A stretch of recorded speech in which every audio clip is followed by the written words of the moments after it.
Our 6-year-old has been asking for a scooter for a while now, and when we finally decided to say yes, we really wanted something that felt safe, sturdy, and easy for beginners. We gave him the Besrey Scooter. Right out of the box, I love that there was no assembly at all. You just need to unfold it in one step. With easily adjustable 3 levels of height on the handlebars, as a mom, I truly appreciate anything that saves time and frustration. One of the first things that stood out to me is the extra wide deck with an anti-slip surface.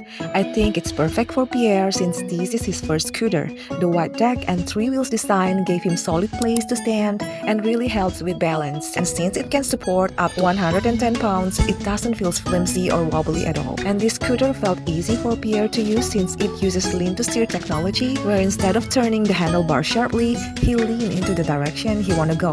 It gradually helps build coordination and confidence in him, and it is safe to use, especially for first-time riders like our boy. The handlebars are soft and flexible, making them easy for little hands to grip, and there's a rear brake that's very responsive. The moment Pierre stepped on it, the scooter stopped smoothly.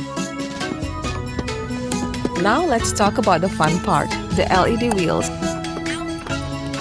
They light up as soon as the scooter starts moving, and there are no batteries needed. The faster the kids ride, the brighter the lights get. So cool. We took the scooter to the park and let Pierre ride around, getting himself comfortable, and everything went so well. He felt confident, had so much fun, and I felt comfortable watching him ride. Overall, the scooter has been a great choice for us. Watching Pierre enjoy his first scooter made saying yes to him completely worth it.